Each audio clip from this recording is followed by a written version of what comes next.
Buck had walked out of the Colonel's half-shaven. His best friend of 30 years was dead. "Massive coronary," the chief said. "An island man named J.P. Clark found him early this morning and phoned it in. But the M.E. put the time of death about 12 hours earlier. So maybe 7 or 8 o'clock last night." "Had he been drinking?" Buck asked. "Doing drugs?" "He was slumped over at the table on the back deck with a Diet Coke," the chief said. "And there were 4 cigarette butts in the ashtray. No drugs that we found, although the M.E. is going to issue a tox report. You have my condolences. My wife was a big fan of the show. She made that clam dip for every Patriots game." Condolences, Buck had thought.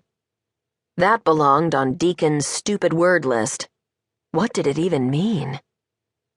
"I'll leave it to you, then, to contact the family?" the chief asked. Buck closed his eyes and thought, Laurel, Hayes, Belinda, Angie, Scarlett, Ellery. "Yes," Buck said. "And you'll handle the remains?"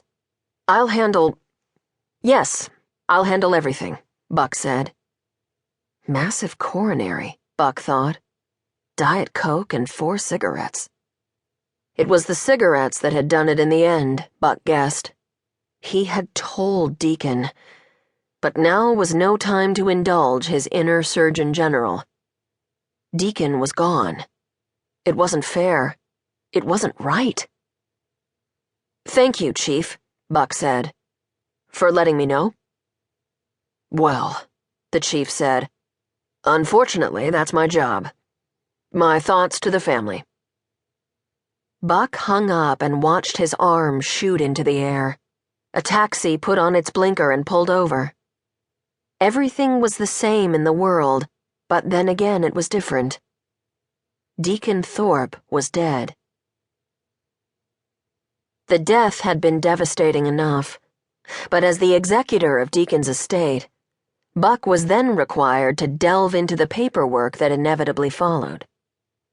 He started with the obvious: Deacon's will.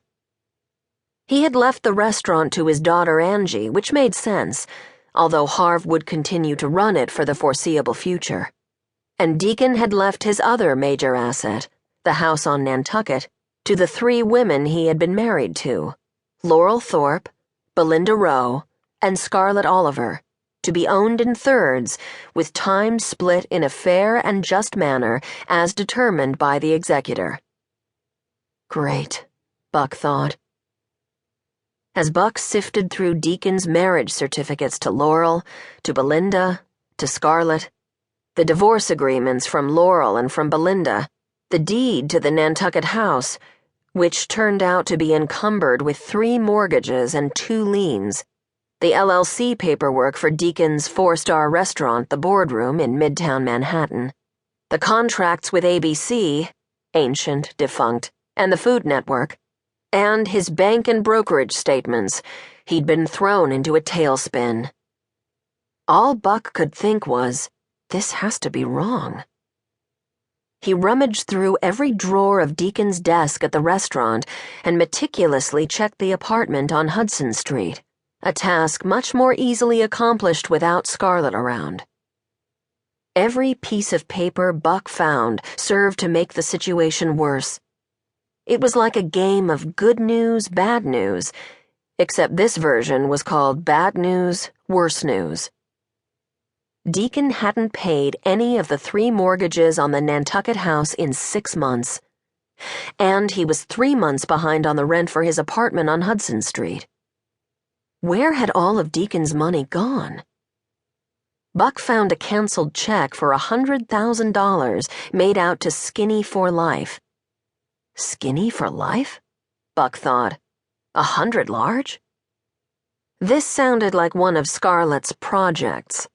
There had been the purses made by the Cooperative of Women in Gambia, and after that, an organic vegan cosmetic company that absconded with 50,000 of Deacon's dollars before going belly up. Before Scarlett decided she wanted to go into business, she had studied photography. Deacon had spent